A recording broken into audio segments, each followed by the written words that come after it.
इस वीडियो में हम संज्ञा के बारे में जानेंगे।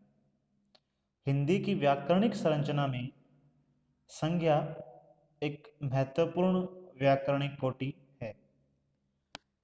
संज्ञा का क्या अर्थ है, संज्ञा के कितने भेद है, संज्ञा को किस प्रकार पहचान सकते हैं और किस प्रकार हम संज्ञा के बारे में जान पाएंगे, ये सारी चीजें हम आज इस लेक्चर में देखेंगे। अगर हम संज्ञा शब्द की बात करें, संज्ञा शब्द है वो बनावट के दृष्टिकोण से या बनावट के अर्थ में वो बना है सम्यक ज्ञान, या उसको कह देते हैं ठीक पहचान, यानी ठीक से पहचानना से बना है। इसका जो सम्यक ज्ञान या ठीक पहचान है, ये बनावट की दृष्टि से संज्ञा का अर्थ है। और ये दो शब्दों के जुड़ने से बना है, वो शब्द है सम प्लस ज्ञा। इन दोनों के जुड़ने से बना है संज्ञा। और सम्यक ज्ञान अर्थात ठीक पहचान इस शब्द का बनावट की दृष्टि से अर्थ है। अब हम देखते हैं संज्ञा की सामान्य परिभाषा क्या है। अगर संज्ञा की सामान्य परिभाषा की बात की जाए तो हम कह सकते हैं कि संज्ञा वह पद है, संज्ञा वह पद है। पद क्या होता है? जब कोई भी शब्द जो स्वतंत्र है, उस शब्द को हम वाक्य में प्रयोग कर दें और वो वाक्य के नियमों से जकड़ा जाए, तो उसे हम कहते हैं पद। जब तक वो वाक्य के नियमों में नहीं है, वाक्य से बाहर है, वो शब्द है। लेकिन एक शब्द को जब हम वाक्य में प्रयोग करते हैं और व्याकरणिक नियमों के अनुसार वो वाक्य में बंध जाता है, तो उसे हम कहते हैं पद। तो अब हम क्या कहते हैं? संज्ञा वह पद है। जब वाक्य में प्रयोग करते हैं तो संज्ञा वह पद है जो किसी व्यक्ति, वस्तु, विचार, भाव, द्रव्य, समूह या जाति के नाम को व्यक्त करता है। हम कह सकते हैं कि वाक्य जो संज्ञा है, उस पद को कहते हैं जो किसी व्यक्ति, वस्तु, विचार, भाव, द्रव्य, समूह या जाति को व्यक्त करता है, उसके बारे में हमें बताता है, उसे हम कह देते हैं संज्ञा। ये हम मान सकते हैं कि संज्ञा की परिभाषा है। यानी वह पद या वह शब्द भी आप प्रयोग कर सकते हैं कि वह शब्द जो हमें व्यक्ति, वस्तु, विचार, भाव, द्रव्य, समूह या जाति का बोध कराए, उसे हम संज्ञा कहेंगे। अब हम देखते हैं संज्ञा के भेद कितने माने जाते हैं। संज्ञा के भेद को लेकर विद्वानों में मतभेद है। सामान्यतः संज्ञा के 3 भेद माने जाते हैं। 3 कौन कौन से हैं? व्यक्तिवाचक संज्ञा बोल सकते हैं, एक हम बोल सकते हैं जातिवाचक,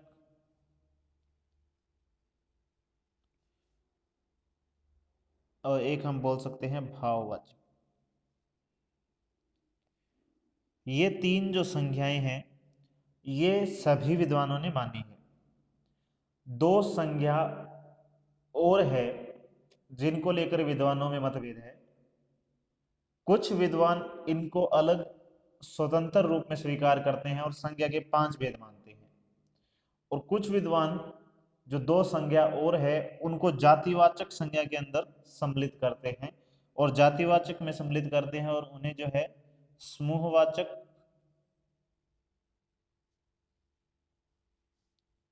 और द्रव्यवाचक के अंतर्गत इस नाम से जानते हैं, और जातिवाचक के अंतर्गत इसको शामिल करते हैं। तो हम इनको अलग भी मान सकते हैं, मानना चाहें हम संज्ञा के 5 भेद भी कह सकते हैं। अगर 5 भेद अगर हम संज्ञा के करते हैं, 5 भागों में संज्ञा को बांटते हैं, तो हमें क्या करना होगा, यहाँ लिखना होगा समूहवाचक और फिर द्रव्यवाचक, तो यहाँ हम 5 कर सकते हैं। और अगर 3 माने तो हमें जातिवाचक संज्ञा को फिर आगे 2 उपभागों में बांटना होगा, समूहवाचक और द्रव्यवाचक। तो हम 5 भी मान सकते हैं, 3 भी मान सकते हैं, इसमें कोई ज्यादा है नहीं दिक्कत वाली बात, समस्या नहीं है इसमें कुछ। तो 3 मानेंगे तो व्यक्तिवाचक, जातिवाचक, भाववाचक, और अगर 5 मानेंगे तो जातिवाचक, 3 मानेंगे तो जो समूहवाचक और द्रव्यवाचक और जातिवाचक के अंतर्गत मानेंगे, और अगर 5 मानेंगे तो इन दोनों को हम अलग से संज्ञा बना देंगे। तो 3 तो हर एक विद्वान मानता ही है, कुछ विद्वान 5 भी मानते हैं। अब हम देखते हैं इनमें क्या क्या अंतर है और कैसे इनकी परिभाषाएं हैं, क्या है इन संज्ञाओं में। सबसे पहले हम देखते हैं व्यक्तिवाचक संज्ञा।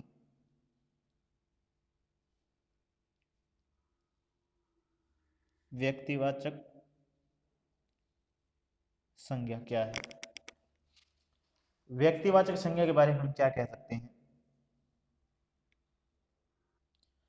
जिस संज्ञा शब्द से, कोई भी संज्ञा शब्द है, उस संज्ञा शब्द से अगर हमें व्यक्ति, स्थान, प्राणी या वस्तु, इन सब में से किसी का भी या इन सब का हमें नाम सूचित हो, यानी नाम विशेष जिसमें हमें पता चले, उस संज्ञा को हम कहते हैं व्यक्तिवाचक संज्ञा। जैसे मान लीजिए कि व्यक्ति का नाम है तो हम कह सकते हैं प्रेमचंद है। किसी स्थान विशेष का नाम है तो हम जैसे मान लीजिए कह सकते हैं दिल्ली है। प्राणी का नाम भी हम किसी का मान लीजिए ले सकते हैं, प्राणी का नाम जैसे आप कुछ रख दो, कोई भी प्राणी है, मान लीजिए गाय है आपके घर में, तो आपने उसका नाम रख दिया, तो यहाँ नाम विशेष है, नाम होना चाहिए। जैसे मान लीजिए सोना नाम रख दिया, ये प्राणी का नाम है, इस प्रकार हम कह सकते हैं। वस्तु जैसे मान लीजिए कोई है, उसका नाम है मान लीजिए कुछ भी, तो उस वस्तु का नाम या प्राणी का आप कुछ भी नाम यहाँ रख सकते। तो इस प्रकार प्राणी का नाम कुछ भी रख सकते हैं, वस्तु का नाम, परंतु वस्तु या प्राणी का नाम होना चाहिए। अब हम जातिवाचक संज्ञा पढ़ेंगे तब देखेंगे इन दोनों में क्या अंतर है, आपको अच्छी प्रकार से समझ आएगा। परंतु अभी के लिए आप इतना देखिए कि व्यक्तिवाचक संज्ञा कौन सी संज्ञा है, जिस संज्ञा में या जिस संज्ञा शब्द या जिस संज्ञा पद से हमें किसी व्यक्ति, स्थान, प्राणी या वस्तु विशेष का नाम बताए, वो पद हमें नाम पता चले, तो नाम को सूचित होता हो जिस शब्द से, उस नाम सूचित होने वाले शब्द को हम कहेंगे व्यक्तिवाचक संज्ञा। नाम जैसे कहा यहाँ प्रेमचंद हो सकता है, राम हो सकता है, श्याम हो सकता है, स्थान दिल्ली की जगह कोई भी स्थान हो सकता है, वो स्थान है। प्राणी का कुछ भी नाम हो सकता है, परंतु नाम होना चाहिए। वस्तु भी कोई भी वस्तु हो, लेकिन वस्तु का एक नाम होना चाहिए, तो हम कहेंगे वो व्यक्तिवाचक संज्ञा है। जातिवाचक संज्ञा, जातिवाचक संज्ञा क्या है? जातिवाचक संज्ञा से तात्पर्य है कि जिस शब्द या पद से हमें एक जाति के सभी प्राणियों या वस्तुओं का ज्ञान, इसमें क्या है, सभी प्राणियों या वस्तुओं का ज्ञान हो।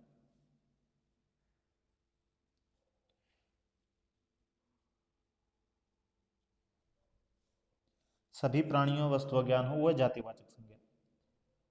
साधारण शब्दों में ये एक वर्ग जो है, यानी जब कोई पद या शब्द है किसी वर्ग को व्यक्त करता है और उस वर्ग के सभी व्यक्ति उसमें आ जाते हैं, तो उसे हम जातिवाचक संज्ञा कहते हैं। जैसे यही बात मैंने कही, जातिवाचक संज्ञा में क्या है कि उस शब्द या पद को हम जातिवाचक संज्ञा कहेंगे जिसमें उस शब्द में उस जाति के सभी प्राणी या उस जाति के सभी वस्तुएं उसमें समाहित हो जाएं, उसे हम कहेंगे जातिवाचक संज्ञा। जैसे मान लीजिए, अब देखते हैं हम दोनों में क्या अंतर है, जातिवाचक और उसमें। जैसे हम यहाँ बात करें कि दिल्ली कौन सी संज्ञा हुई, तो दिल्ली एक स्थान विशेष का नाम है, तो ये हुई व्यक्तिवाचक संज्ञा। जबकि हम कहें शहर, अब शहर कहने से इसमें सभी शहर शामिल हो जाते हैं, चाहे वो दिल्ली हो, मुंबई हो, या चाहे वो अमेरिका का शहर कोई भी हो, चाहे वो लंदन का, मान लीजिए इंग्लैंड का शहर हो, यूरोप का कोई शहर हो, एशिया का कोई शहर हो। शहर कहने से इसमें सभी शहर शामिल हो जाते हैं। इसका मतलब क्या है, इस जाति की यानी शहर जो है, यानी सारे शहर शामिल हो जाना, तो सभी जातियां जो शहर जाति, सारी जाति शामिल हुई, सारे शहर इसमें शामिल हुए, तो इसको कहते हैं जातिवाचक संज्ञा, यानी इसमें सभी शहर शामिल हुए, कोई शहर बाकी नहीं रहा। और दिल्ली है वो एक विशेष का नाम है, एक विशेष शहर है दिल्ली। दिल्ली कहते हैं तो हमें जो है भारत की राजधानी दिल्ली सिर्फ उसी का पता चलता है, और शहर कहने से सारे शहर इसमें शामिल हो जाते हैं। तो दिल्ली व्यक्ति जो व्यक्तिवाचक संज्ञा है, और शहर जातिवाचक संज्ञा है। इसी प्रकार हम मान सकते हैं जैसे गंगा। गंगा अपने एक नदी का नाम है, और वो एक विशेष नदी है जो भारत में ही बहती है और विशेष जगह से होकर बहती है, जो हमें पता है। और अगर हम इसकी जगह नाम शब्द जो शब्द प्रयोग करें नदी,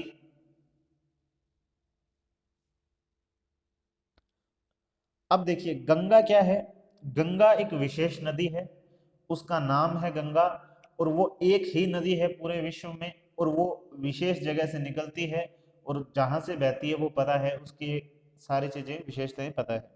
लेकिन जब हम नदी कहते हैं तो इसमें गंगा के साथ जो अमेजन नदी है वो भी शामिल होती है, नील नदी है वो भी शामिल होती है, और आप जितनी भी विश्व की नदियां हैं वो सारी इसमें शामिल हो जाती है। कोई भी एक नदी ऐसी नहीं है जो नदी शब्द का प्रयोग करने से उसमें शामिल ना हो। तो नदी जहां जातिवाचक संज्ञा है, क्योंकि नदी जिसकी जाति है वो सारी नदियां इस नदी शब्द के अंदर समाहित है, जबकि गंगा एक विशेष नदी का नाम है, इसलिए कौन सी है, व्यक्तिवाचक संज्ञा है। इसी प्रकार हम और देख सकते हैं, जैसे मान लीजिए हम किसी व्यक्ति का नाम लें, जैसे मोहन। अब मोहन कहने से किसी एक विशेष व्यक्ति का पता चलता है कि वो मोहन है, तो मोहन एक व्यक्ति है। और अगर हम कहें मनुष्य, अब देखिए मनुष्य जाति में सभी व्यक्ति शामिल हो जाते हैं, इसीलिए कौन सी है, जातिवाचक। जबकि मोहन कहने से एक व्यक्ति विशेष है जिसके बारे में पता चलता है। अगर आपका नाम लेकर आपके बारे में कुछ कहा जा रहा है, तो आपके बारे में बात हो रही है, तो आप व्यक्ति विशेष हो, आप सारे मनुष्यों में से एक विशेष मनुष्य हो, यानी एक विशेष व्यक्ति हो सारे मनुष्यों में से, और आपका एक नाम है। तो जब आपका नाम प्रयोग हो रहा है और विशेष के बारे में बात हो रही है, किसी एक विशेष के बारे में, तो वो होता है व्यक्तिवाचक। जैसे मोहन है, राम है, श्याम है, कृष्ण है, ये एक विशेष व्यक्ति के बारे में है, तो ये मोहन जैसे है, तो ये क्या है, व्यक्तिवाचक। लेकिन जब मनुष्य की बात करें तो मनुष्य में राम भी आ जाता है, श्याम भी आ जाता है, कृष्ण भी आ जाता है, मोहन भी आ जाता है।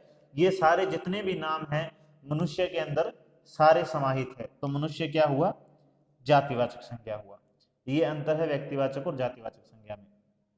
तो इस प्रकार हम कह सकते हैं दिल्ली व्यक्तिवाचक है, शहर जातिवाचक है, गंगा व्यक्तिवाचक है, नदी जातिवाचक है, मोहन व्यक्तिवाचक है, जबकि मनुष्य जातिवाचक संज्ञा है। परंतु इन दोनों में कुछ विवाद है, वो दोनों विवाद देख लेते हैं हम। आप दोनों में लिखेंगे, जब लिखेंगे जातिवाचक लिख रहे हैं तो जातिवाचक का अपवाद लिख देंगे साथ में, व्यक्तिवाचक लिख रहे हैं तो व्यक्तिवाचक का अपवाद आप साथ में लिख देंगे। जैसे क्या है देखते हैं हम। कुछ व्यक्तिवाचक संज्ञाएं ऐसी है जो है तो व्यक्तिवाचक, परंतु उनका प्रयोग जो है वो जातिवाचक के रूप में होता है। और कुछ जातिवाचक संज्ञाएं ऐसी है जो है जातिवाचक, परंतु उनका प्रयोग जो है व्यक्तिवाचक रूप में होता है।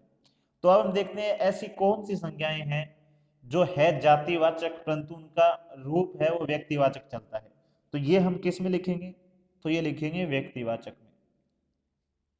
यानी अगर आप संज्ञा संज्ञा का रूप देखोगे वो कौन सा है, जातिवाचक है, परंतु उसको मानते कौन सी हम, व्यक्तिवाचक मानते हैं। अब क्यों मानते हैं ये भी उदाहरण देखते हैं।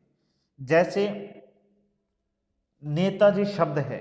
अब देखिए इतनी देर हमने पहले बात की थी कि अगर आप नेता का नाम लेते हो किसी का, जैसे मान लीजिए आपने किसी का भी नाम लिया, किसी भी नेता का, तो अगर आप नाम लेते हो तो वो क्या हुआ, व्यक्ति विशेष हुआ, व्यक्तिवाचक संज्ञा में गया, चला गया।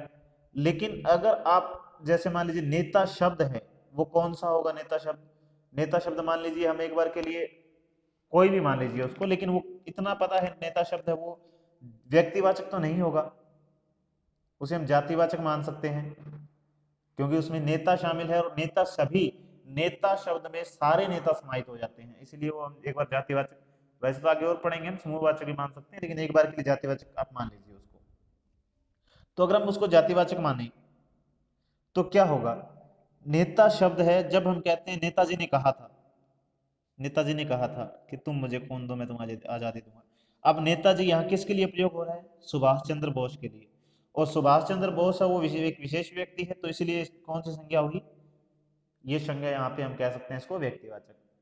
समझने की कोशिश कीजिए, दोबारा बता देता हूँ आपको, देखिए क्या है कि संज्ञा नेता शब्द जो है, नेताजी या नेता जो संज्ञा है, वो संज्ञा है जातिवाचक, या इसको हम समूहवाचक कह सकते हैं। जातिवाचक के अंतर्गत हम एक वर्ग और मानते हैं समूहवाचक, तो हम इसे समूहवाचक कह सकते हैं या जातिवाचक कह सकते हैं। इन दोनों में से कोई एक में रख सकते हैं, परंतु इसको व्यक्तिवाचक नहीं कह सकते, क्योंकि व्यक्तिवाचक किसी विशेष व्यक्ति के बारे में है, और नेता शब्द जो है वो सभी नेताओं के लिए एक शब्द है। तो अब यहाँ नेताजी शब्द वो प्रयोग किसके लिए कर रहे हैं, नेताजी ने कहा था तुम मुझे खून दो मैं तुम्हें आजादी दूंगा, तो ये शब्द किसके लिए प्रयोग हुआ, सुभाष चंद्र बोस के लिए। लेकिन सुभाष चंद्र बोस के लिए प्रयोग हुआ, इसका मतलब हम इस नेताजी के अंदर किसी, ना तो हम जो है इसमें किसी भी नेता, जवाहरलाल नेहरू हो, चाहे वो अमेरिका का कोई नेता हो या कहीं का भी नेता हो, किसी नेता को शामिल नहीं कर रहे, सिर्फ नेताजी शब्द में हम किसको ले रहे हैं, सुभाष चंद्र बोस को। तो सुभाष चंद्र बोस के लिए नेताजी शब्द प्रयोग हुआ, तो ये कौन सा शब्द हुआ, व्यक्तिवाचक, क्योंकि ये सिर्फ एक व्यक्ति के लिए प्रयोग हुआ। इसी प्रकार हम देख सकते हैं एक शब्द है गोस्वामी। अब गोस्वामी जो शब्द है, उसमें जितने भी गोस्वामी हैं वो सारे आने चाहिए। अगर गोस्वामी का शाब्दिक अर्थ देखें तो गोस्वामी यानी जो आप कह सकते हैं गाय का स्वामी भी कह सकते हैं, और एक मान लीजिए जाति विशेष भी है गोस्वामी। तो अगर गोस्वामी शब्द वैसे तो जातिवाचक या समूहवाचक मान सकते हैं इसको, क्योंकि एक वर्ग विशेष है जो गोस्वामी वर्ग है, मान लीजिए उस वर्ग को ये जो करता है रेफरेंस जो है, मान लीजिए कि उस वर्ग को सूचित करता है ये जो गोस्वामी है।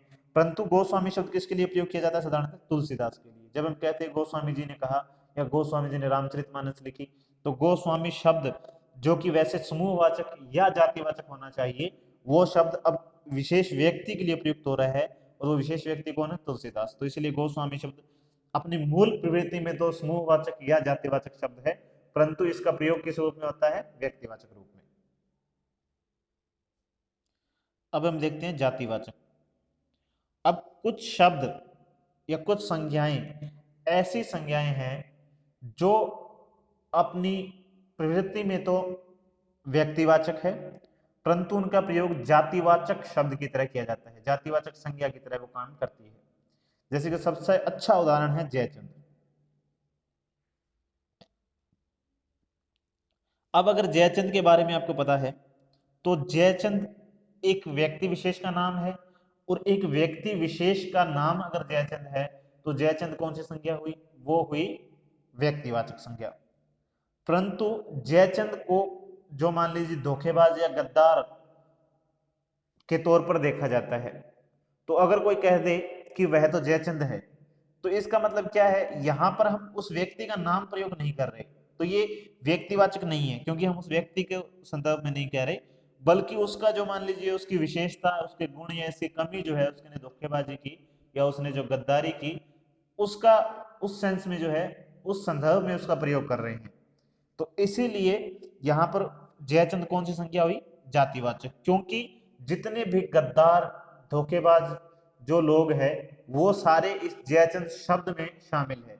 जयचंद शब्द जो है उन सभी लोगों को अपने शब्द जयचंद में शामिल करता है, उस अर्थ में शामिल करता है जो अपनों को धोखा दे देते हैं। तो जयचंद कहने से शब्द खुद में अपने आप में क्या है, व्यक्तिवाचक है, परंतु इसका कैसे प्रयोग किया जाता है, जातिवाचक अर्थ में इसका प्रयोग किया जाता है। अब हम देखते हैं समूहवाचक संज्ञा।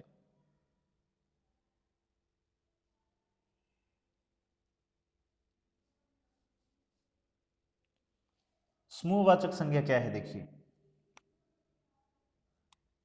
समूहवाचक संज्ञा, इसके नाम से पता चलता है समूहवाचक, ऐसी संज्ञा या ऐसा शब्द या पद जिससे हमें प्राणी या वस्तुओं के समूह का ज्ञान हो, उसे हम कहते हैं समूहवाचक संज्ञा।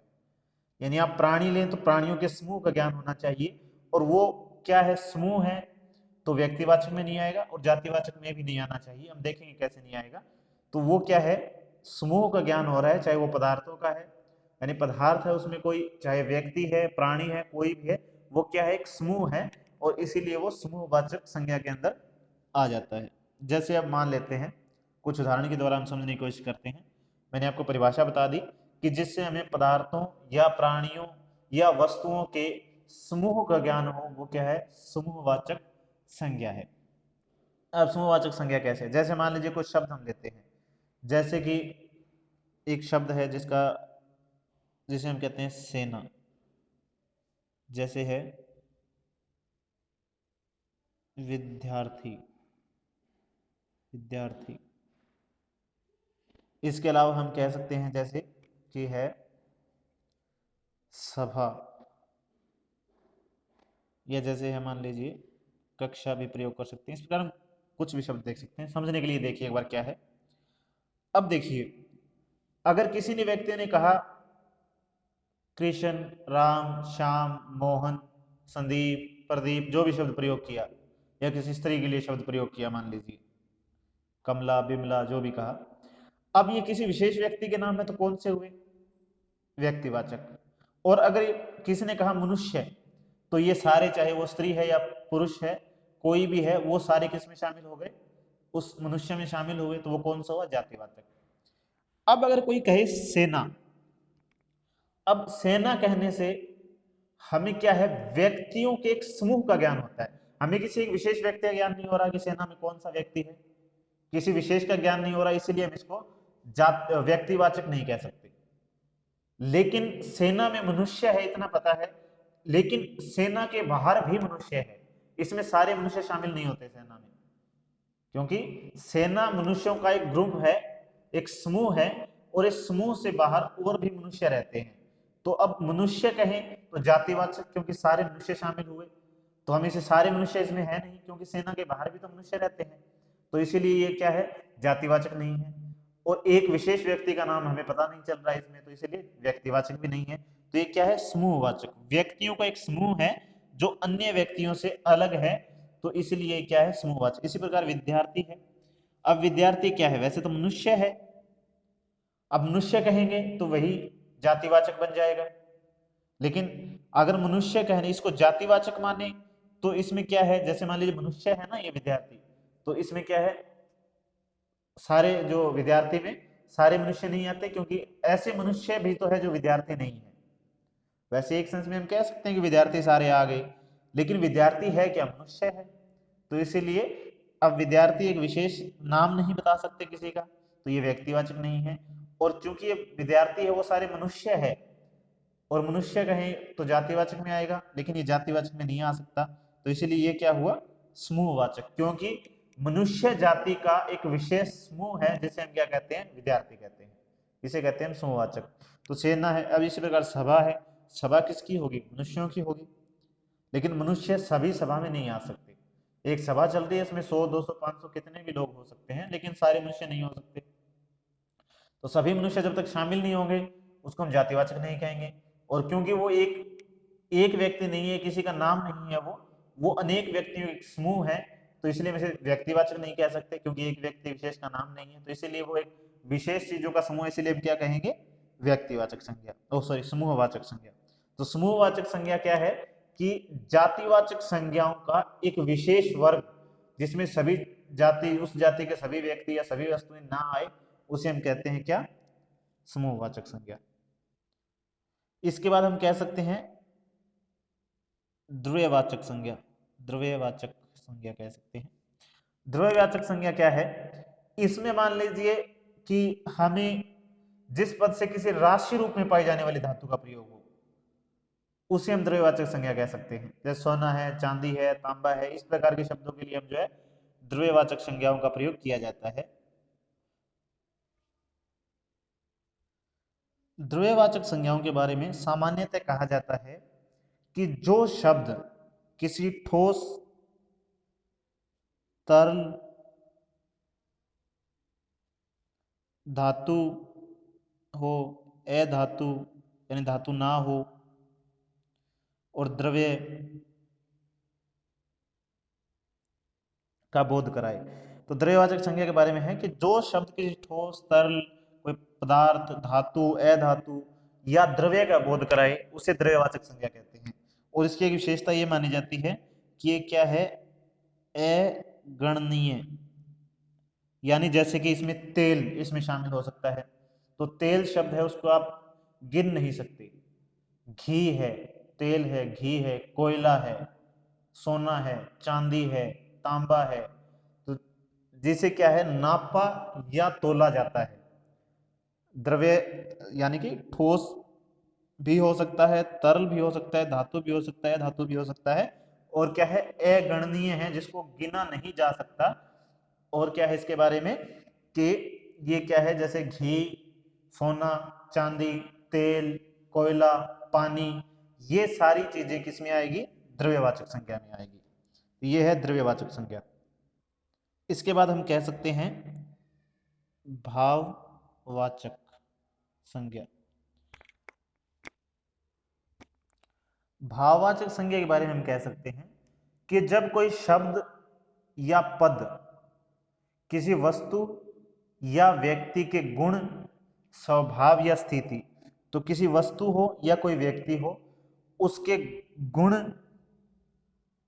गुण से मतलब यहाँ गुण अवगुण जो भी उसकी विशेषताएं से तात्पर्य है यहाँ, गुण, स्वभाव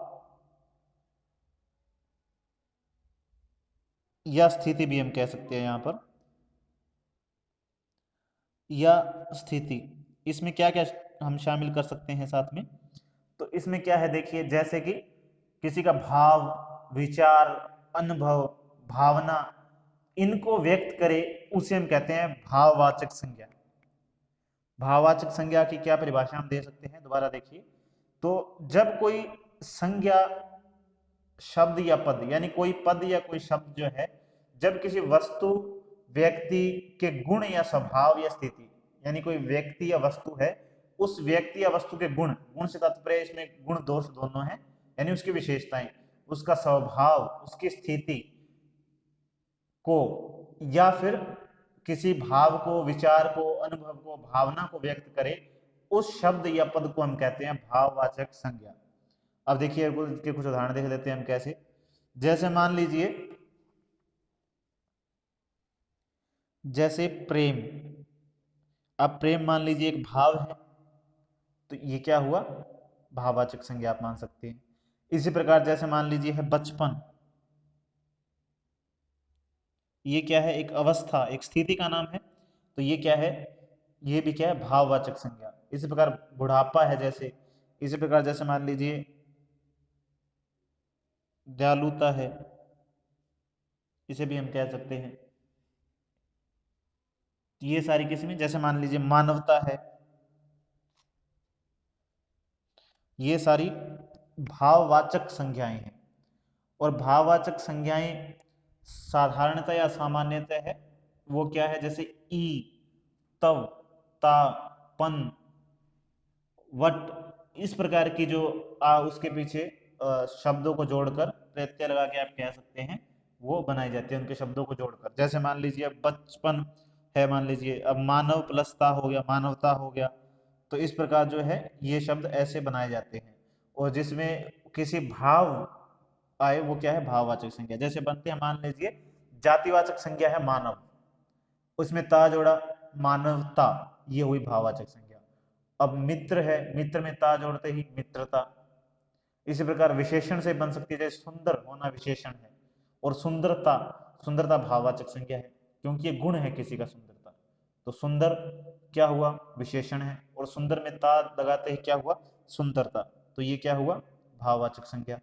इसी प्रकार मान लीजिए चतुर है, तो चतुर भी क्या है, किसी का मान लीजिए चतुर होना, वो इसका क्या है, आप कह सकते हैं विशेषण है कि वह बहुत चतुर है, तो चतुर उसकी विशेषता है। लेकिन उसमें जैसे ही हम ता लगाएंगे, चतुरता, चतुरता क्या है, भाववाचक संज्ञा है। क्रिया से बन सकता है, जैसे लिखना, तो लिखना क्या है, क्रिया है, लेकिन लिखाई, लिखाई क्या है, भाववाचक संज्ञा, क्योंकि ये क्या है, उसकी विशेषता है कि वो सुंदर लिखता है, या जो भी है मान लीजिए लिखाई, ये विशेषता है। इसी प्रकार जैसे सर्वनाम से बन सकता है, जैसे अपना से अपंतव, तो बन सकता है। तो इसी प्रकार आप कह सकते हैं कि जातिवाचक संज्ञा, विशेषण, क्रिया, सर्वनाम, इन सभी से भाववाचक संज्ञाएं बनती है। और भाववाचक संज्ञाओं में गुण, दोष, धर्म, अवस्था, भाव, व्यापार, स्थिति, और इन सारी चीजों का जिससे बोध कराए, जो शब्द हमें अनुभव का, विचार का, उसे हम कहते हैं भाववाचक संज्ञा।